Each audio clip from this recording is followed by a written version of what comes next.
¿Qué es la fe? Muchos pudiéramos preguntarnos sobre qué es la fe. Hay una definición que da el Catecismo de Hércules Collins en la pregunta 21, y él dice: no es solo un conocimiento por el cual asiento con seguridad a todas las cosas que Dios nos ha revelado en su palabra.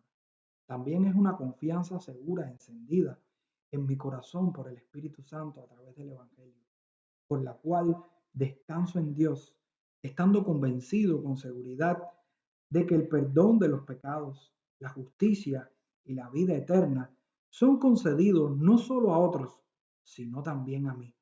Y esto gratuitamente, por la misericordia de Dios en virtud de los méritos de Cristo solamente. El tema de hoy tratará la fe. La fe de aquellos que viendo la resurrección de Lázaro en la persona de nuestro Señor Jesucristo, deberían creer. Y le titulé al mensaje de hoy: si crees, verás la gloria de Dios. Y está basado en la resurrección de Lázaro, en el capítulo 11 de Juan, verso del 38 al 44. Dice la palabra del Señor: Jesús, profundamente conmovido otra vez, vino al sepulcro. Era una cueva y tenía una piedra puesta encima.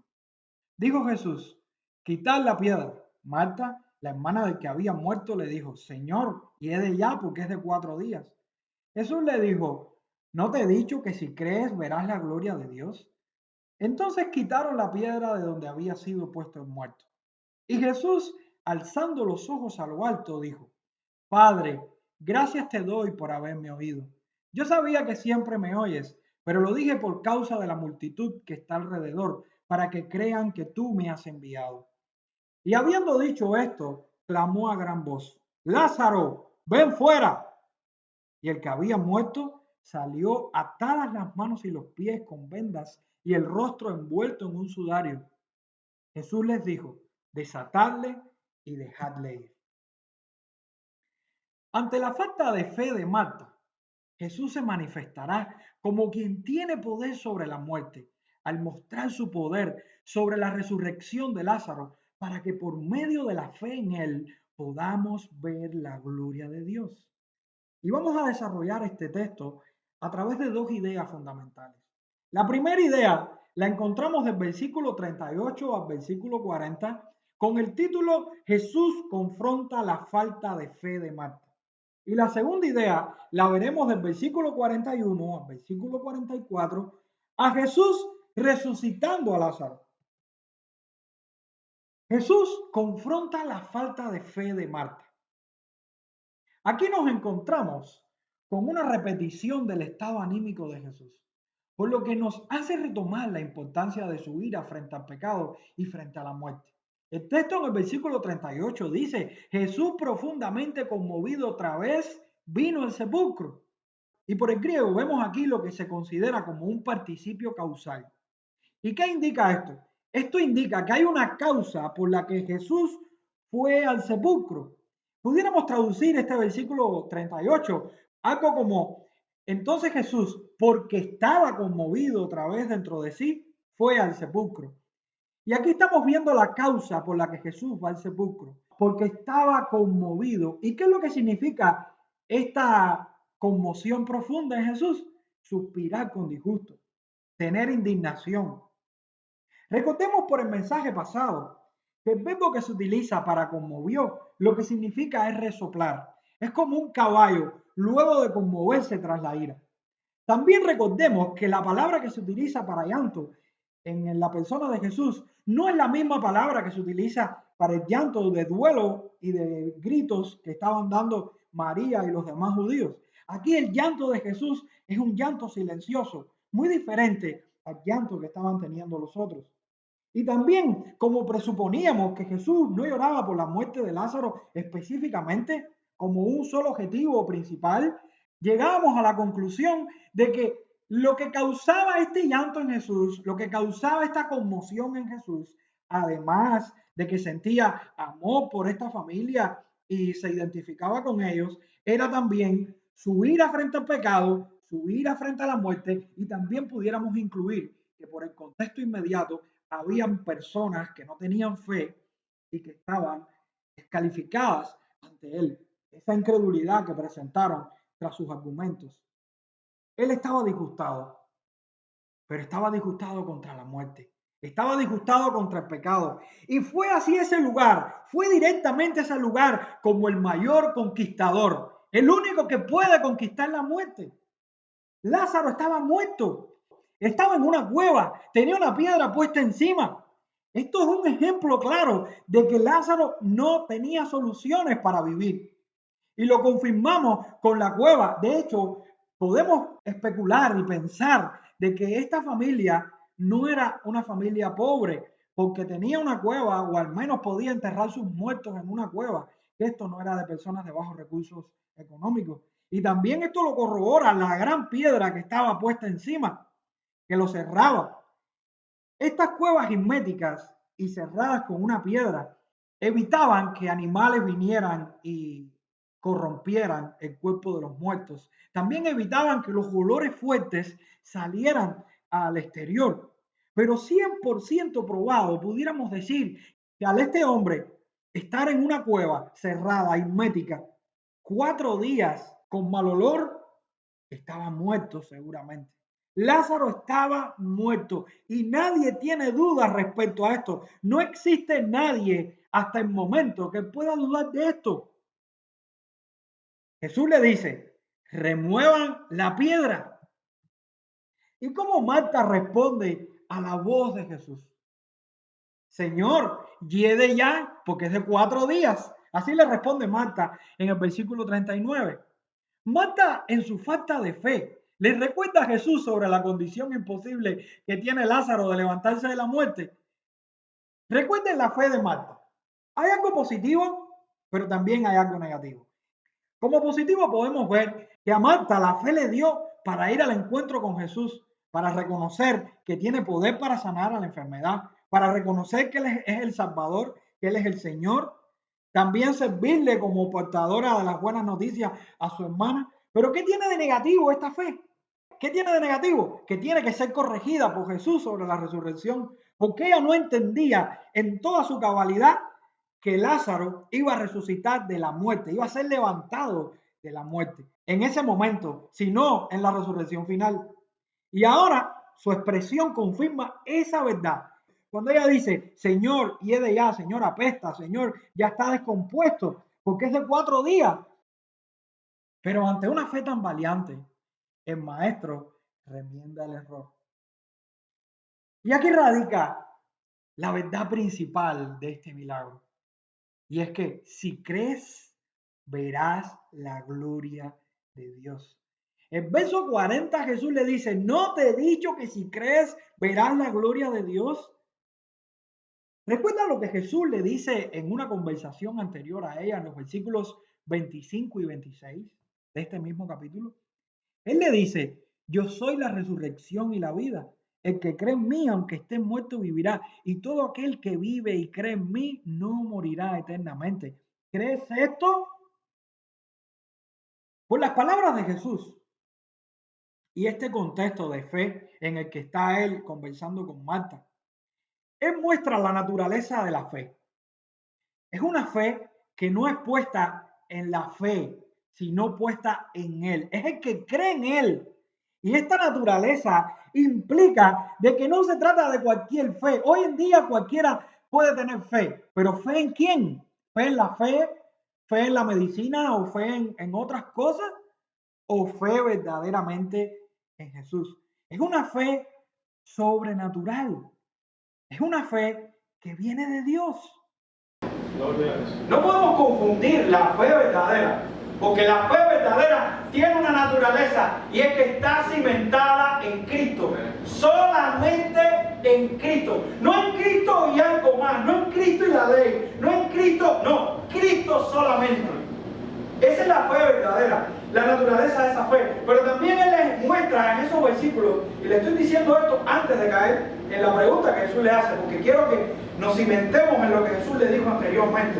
Porque ahora Él está, en esos versículos 25 y 26, Él está mostrando además la intensidad con la que debemos creer y tener fe. Porque no es una fe, no es camino a Jesús, no, es ir a la profundidad, es ir adentro, es ir lo más profundo que podamos llegar de nuestra creencia en Jesús. Es tener a Jesús como todo. No creer livianamente, sino tenerlo como todo en nuestra vida. Y también Él le muestra el contexto donde se desarrolla la fe, porque es el contexto de la imposibilidad, el contexto de la dificultad, versus su palabra. Es creer en su palabra por encima de lo que vemos, por encima de lo que creemos, por encima de nuestra ideología, por encima de nuestro contexto, por encima de lo que nos han enseñado. No, ¿qué dijo Cristo? Pero Cristo va en contra del 99.9% de todas las ideologías y filosofías de este mundo. Sí, esa es la verdad y esa es la fe que tenemos que tener. Contracorriente, hermanos. Es nadar en un río contracorriente, pero no nuestra fuerza, porque nuestra fe viene de Él. Y eso es lo sorprendente de la fe, porque nosotros no podemos imitar por mucho tiempo la fe creyente, porque la fe creyente es una fe sobrenatural. Y es la fe que hace de que podamos creer cuando todo se rompe, cuando todo se acaba, cuando todos nos abandonan, cuando nuestros hombres que admiramos nos decepcionan, porque nuestra fe es una fe dada por Dios. Y esa es la fe, hermanos, que Jesús le está enseñando a Marta en una manera sencilla. Pero deberíamos profundizar en esa fe, porque la fe tiene un fin. Y en el versículo 3 y versículo 4 de este capítulo, cuando estas mujeres mandan a los mensajeros, Jesús le da una palabra importantísima. Y Él le dice en los versos 3 y 4, cuando enviaron a las hermanas a un mensajero, dice: señores, aquí el que ama está enfermo. Oyéndolo Jesús dijo: esta enfermedad no es para muerte, sino para la gloria de Dios, para que el Hijo de Dios sea glorificado por ella. Y aquí está el fin de la fe. El fin de la fe es darle la gloria a Dios por medio de Cristo. Miren qué maravilloso, porque estamos hablando de una fe que tiene una naturaleza, que está cimentada en Cristo, pero que no es una creencia superficial, sino profunda, y que al mismo tiempo va contracorriente contra lo que hemos aprendido en nuestra ideología, con el objetivo final de darle la gloria a Dios. Y ahora llegamos a un versículo 40, cuando Jesús le dice a Marta: no te he dicho que si crees verás la gloria de Dios. Marta, te estoy recordando lo que ya te dije hace unos versículos atrás. Te estoy recordando de que esta fe es una fe poderosa. De que esta no es la fe de creer en 2 más 2 que dan 4. No. No es la fe lógica. No es la fe humana. No es la fe que nos han enseñado nuestros padres en la Virgencita o en lo otro. Es una fe poderosa que rompe yugos, hermano. Rompe yugos del pecado, hermano, porque nos cimienta en la palabra de Cristo. Y en esto radica precisamente la importancia de esta última señal de Jesús. Porque lo que Jesús está buscando con la resurrección de Lázaro es que tengamos fe en Él. Ahí está el mensaje de la resurrección de Lázaro. Yo pudiera ahora decirle: quita la piedra a Marta y hacer una alegoría de esto. No, hermano. El problema no es Marta, ni la piedra, ni la tumba. El problema es la fe que debemos poner en Cristo, que resucitó a un muerto, para que creamos en Él completamente, verdaderamente. Porque si no creemos en Él, estaremos como ese muerto de aquí un tiempito y no tendremos solución. ¿No te he dicho que si crees verás la gloria de Dios? ¿Qué es lo que tenemos que hacer y cuáles son los resultados de esto? Por el griego vemos el orden de la acción. Primero hay que creer y después vamos a ver.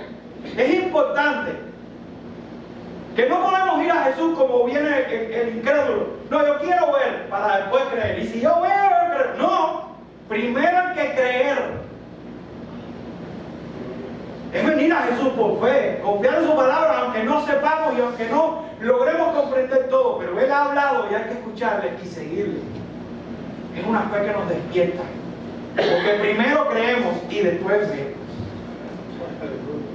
Y hay otra cosa interesante, y es que lo que se está indicando aquí en esta frase, si crees verás la gloria de Dios,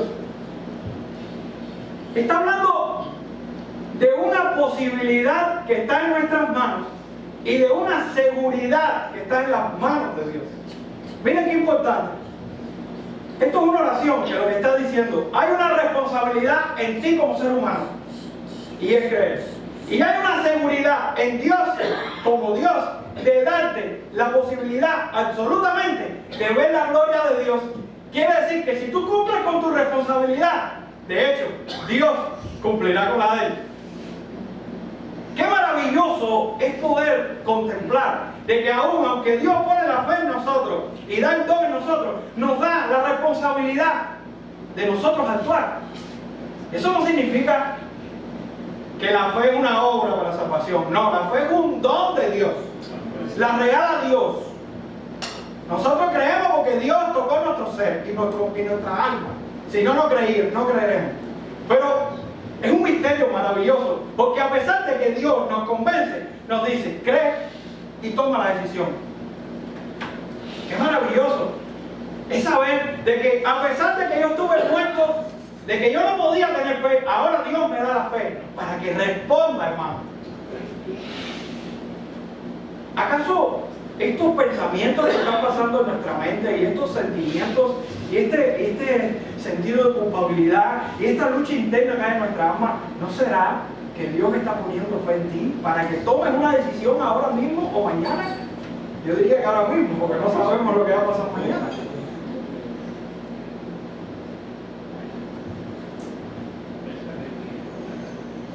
Esta no es una simple mirada. Esta no es la mirada que ven nuestros ojos naturales.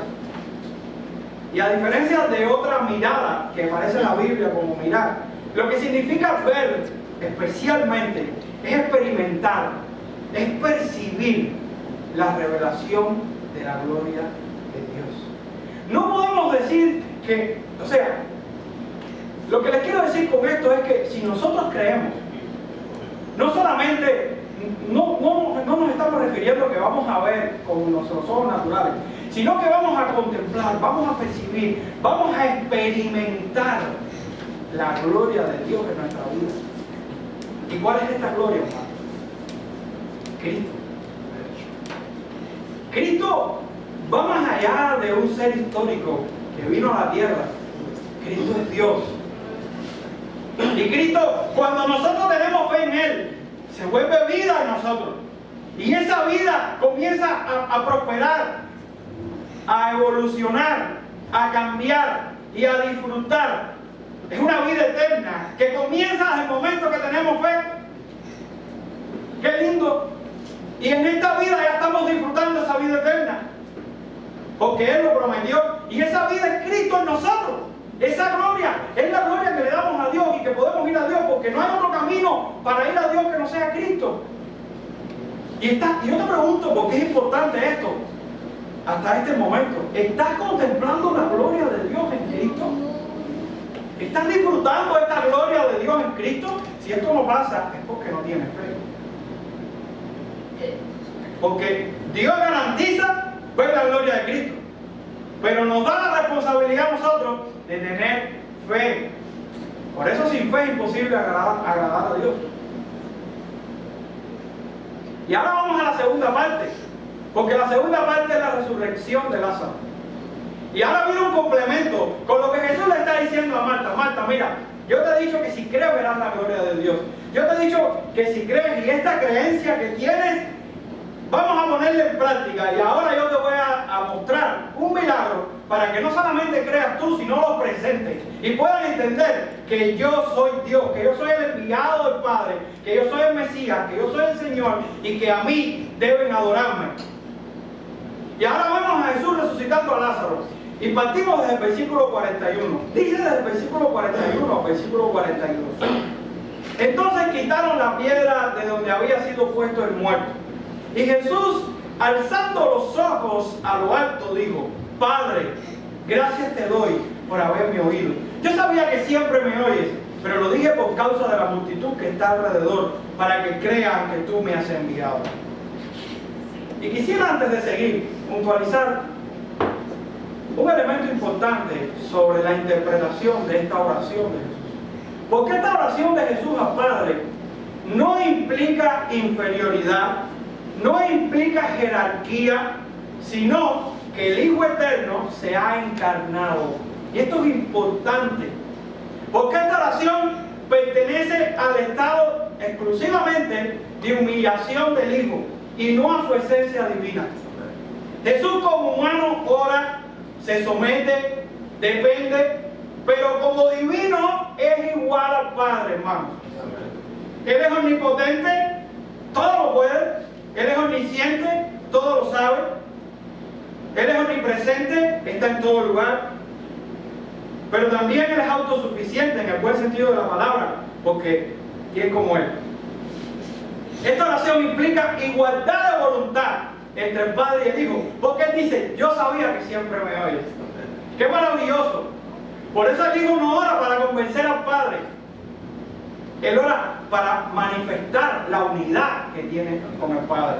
Esta oración utiliza solamente un lenguaje pedagógico. Y esto es importante, porque lo que Él está buscando es enseñar, mostrar un lenguaje que es ideal para los que están escuchando. Él dice: pero lo dije por causa de la multitud que está alrededor, para que crean.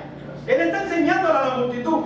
Él les está mostrando a ellos en su oración que tienen que creer en Él y que tienen que ir al Padre por medio de Él. Jesús no ora porque eternamente ocupa un lugar inferior o una sumisión eterna. Él ora específicamente para revelar al Padre. Y esta doctrina que surge erróneamente de esta interpretación, tristemente hasta el círculo cristiano serio y ortodoxo en algunos sentidos lo ha asumido, que se llama la subordinación eterna. Pero lo que sí debemos tener claro, como dijo Babin, es que la subordinación del Hijo ocurre en la economía de la redención, no en la esencia eterna de la Trinidad. Entonces Jesús está orando, y es una explicación teológica que creo que es necesaria. Jesús está orando, y lo que nos está mostrando es que esa oración es para que creamos en Él. Pero no nos está mostrando inferioridad con el Padre. No nos está mostrando de que Él no sea Dios.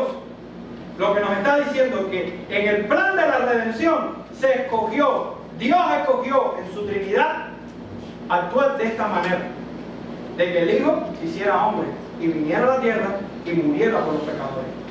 En esencia, eso es lo que está queriendo decir. A Jesús mostrar su encarnación en este estado de humillación, a través de esta oración, estaba declarando a los oyentes que Él era el enviado del Padre. Y Él no está diciendo algo diferente a lo que ha dicho anteriormente. Porque cuando nosotros vamos, por ejemplo, al capítulo 5 de Juan, en los versículos 36 al 38, Jesús dice: mas yo tengo mayor testimonio que el de Juan, porque las obras que el Padre me dio para que cumpliese, las mismas obras que yo hago, dan testimonio de mí, que el Padre me ha enviado. También el Padre que me envió ha dado testimonio de mí. Nunca habéis oído su voz, ni habéis visto su aspecto, ni tenéis sus palabras morando en vosotros, porque a quien Él envió, vosotros no creéis. Y después el Evangelio, en el capítulo 6, Jesús vuelve a decir, en el versículo 27, del versículo 27 al versículo 29, trabajad no por la comida que perece, sino por la comida que a vida eterna permanece, la cual el Hijo del Hombre os dará, porque a este señaló Dios el Padre. Entonces le dijeron: ¿qué debemos hacer para poner en práctica las obras de Dios? Respondió Jesús y les dijo: esta es la obra de Dios, que creáis en el que Él ha enviado. Qué importante es este milagro para los oyentes. Porque en una primera parte del texto estamos viendo cómo Jesús está confrontando la fe de Marta y llevándole a su memoria lo que ella tiene que saber. Y ahora está haciendo un milagro, va a hacer el milagro y le está mostrando a las personas que toda esta oración, que todo esto que está sucediendo es para que crean en Él. Y la verdad central de este texto radica en la fe, radica en que tenemos que creer en Cristo. Y ahora nos encontramos frente al hecho que tanto hemos esperado desde que empezamos el capítulo 11, y es la resurrección de Lázaro. Ahora el yo soy, la resurrección y la vida, va a levantar a Lázaro de la muerte. Y dicen los versículos 43 al 44, y habiendo dicho esto, clamó a gran voz: Lázaro, ven fuera. Y que había muerto, salió atada las manos y los pies con vendas y el rostro envuelto en un sudario. Jesús les dijo, desatadle y dejadle ir. Nuestro Señor no usa ningún ritual, nada. El poder de su palabra levanta a los muertos. Solamente el poder de su palabra. Y quiero decirle que lo que está haciendo es gritando. Así que yo no soy el único que grita. Jesús gritó para resucitar a Lázaro. Lo que quiere decir es eso en el texto. Cuando él dice, Lázaro ven fuera, lo dijo con un grito. ¿Y saben para qué? Para que los que estaban oyendo, oyeran. Para los que estaban presentes, escucharan a través de ese grito. Para que llegara a los oídos de todos los que pudiera llegar. Porque Jesús está mostrando la gloria del Padre. Él lo hizo en la cruz cuando dijo, Dios mío, ¿por qué me has abandonado? Ahí gritó. Y también cuando dijo, en tus manos encomiendo mi espíritu, ahí gritó. Pero qué coincidencia de que Jesús en los momentos claves grita porque Él quiere que le escuchen. El Padre le escucha, siempre le escuchó, pero Él quiere que nosotros le escuchemos cuando está tomando decisiones de este tipo. Porque le dijo, Lázaro, ven fuera. Esta fue una llamada omnipotente, hermanos. Una llamada omnipotente. El mismo que se paró frente a la tormenta y le dijo, enmudece. Y la tormenta paró. El mismo que le dijo al paralítico, levántate y anda. Y el paralítico se levantó. El mismo que llamó al publicano y le dijo, sígueme. Y el publicano le siguió. Es el mismo que está resucitando un muerto de 4 días que ya no tiene solución. Su voz es omnipotente. Y fue un evento para el testimonio. Fíjense los detalles gráficos del texto. Jesús resucita a Lázaro. ¿Qué sentido tiene de que le diga a las personas, desatarle, sale Lázaro? Imagínense a Lázaro saliendo de la tumba. Solamente piensen cómo pudo salir Lázaro con las manos, los pies atados, envuelto en vendas. ¿Cómo ese hombre pudo haber salido? Y Jesús le dice a la gente, desátenlo. ¿Qué está buscando Jesús? Espérense, han muerto. Acérquense a este que estaba muerto. Y van a ver que ni mal olor tiene ya. Porque ya está vivo. Qué maravillosa la palabra del Señor. Qué maravillosa la palabra de Cristo cuando habla. Y hay algo más sorprendente que veo en esto. Porque la palabra de Cristo, la voz de Cristo, no se conforma solamente para sacar a Lázaro de la muerte. Porque lo que pasa en un plano físico también pasa en un plano espiritual. Y Él lo ha dicho en el Evangelio. Porque no solo Jesús con su voz resucitó a Lázaro, también resucita a los muertos espirituales. Y también resucitará a los muertos cuando venga en su venida. Porque en el Evangelio mismo, en el capítulo 5, vemos desde el versículo 25 al 27 cómo Jesús resucita a los muertos espirituales. Él dice, de cierto os digo, viene la hora y ahora es cuando los muertos, dice, oirán la voz del Hijo de Dios. Y los que le oyeren, vivirán. Pero después en un versículo 28 o un versículo 29 está haciendo énfasis específicamente en su venida. Y Él dice, no os maravilléis de esto, porque vendrá ahora cuando todos los que están en los sepulcros oirán su voz. Y los que hicieron lo bueno saldrán a resurrección de vida, mas los que hicieron lo malo a resurrección de condenación. Por la Escritura y por la teología entendemos que la voz de Cristo es suficiente. No solo para resucitar a Lázaro, no solo para resucitar un muerto físico, sino para resucitarnos de la muerte espiritual a todos los que hemos nacido de nuevo.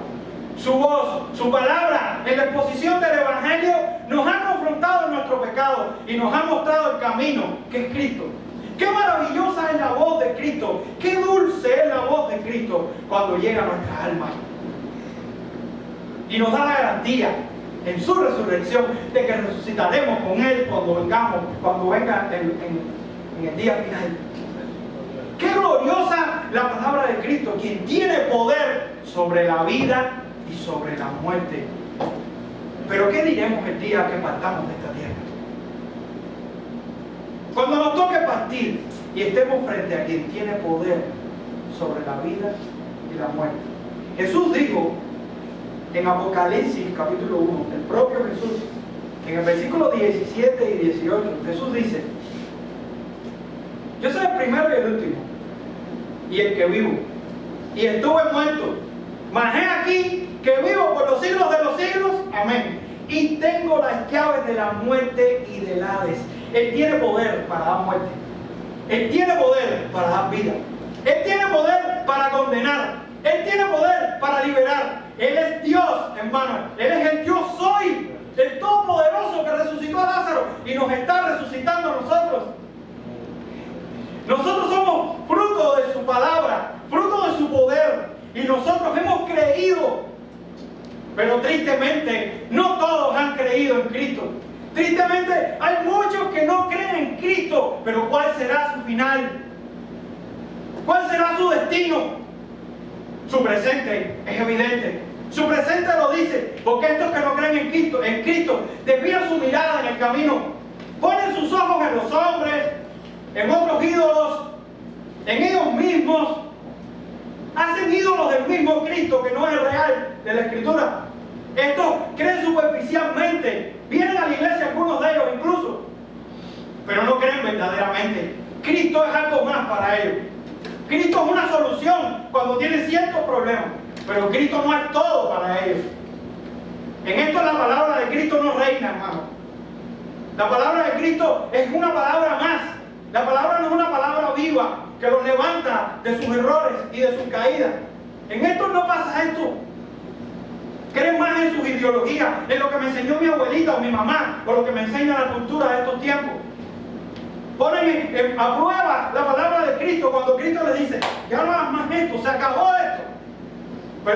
Pero es evidente que estas personas van a recibir y van a ver la gloria, pero no lo van a ver como un salvador amoroso, lo van a ver en gloria, juzgando sus pecados y condenándoles hasta la eternidad.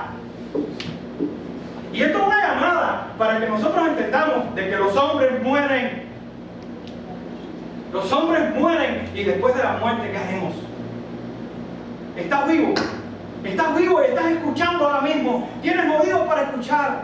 Escucha el mensaje del Evangelio en esta hora. Seas niño, grande, anciano, tengas un coeficiente de 150 o no lo tengas, necesitas a Cristo. Necesitas creer en su palabra, necesitas creer en Él, porque no todos perecerán.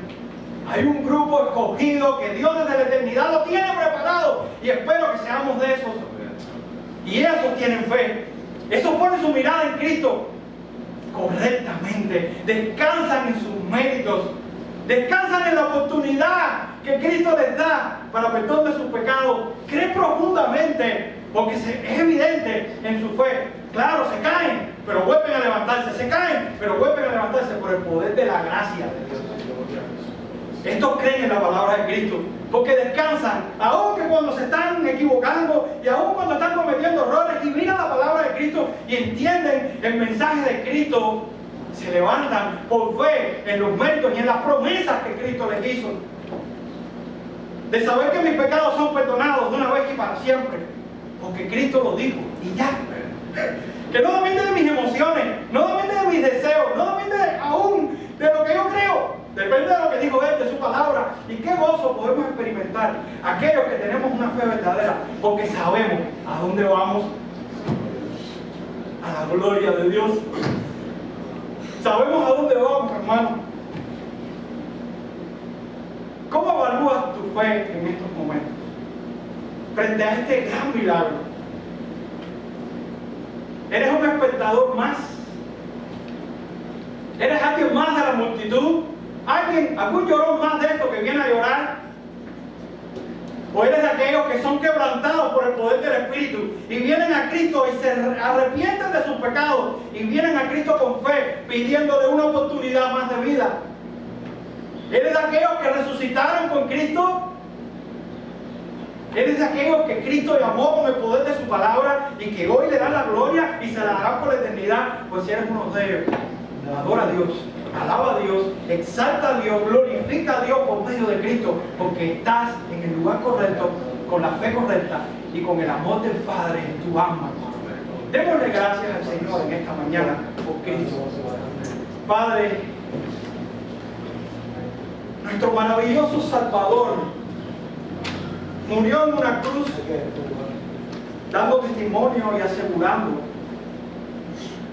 de que nosotros los muertos viviríamos. Un día nos llamaste por el mensaje del Evangelio y un día respondimos por fe, sabiendo de que fuiste tú quien hiciste la obra poderosa.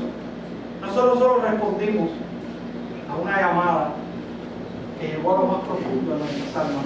Fuiste tú, Señor, quien revelaste nuestros pecados, que nos hiciste ver nuestra miseria, nuestra maldad, nuestras injusticias, nuestras idolatrías del corazón. Pero fuiste tú quien nos dio la esperanza por el poder de tu Espíritu, Señor, para venir a Cristo y para poder rendirnos a sus pies y poder vivir y glorificarle para siempre y poder estar seguros y cimentados en su palabra. Fuiste tú, Señor. Fuiste tú, Señor, que nos diste poder para resucitar de la muerte por el poder de Cristo.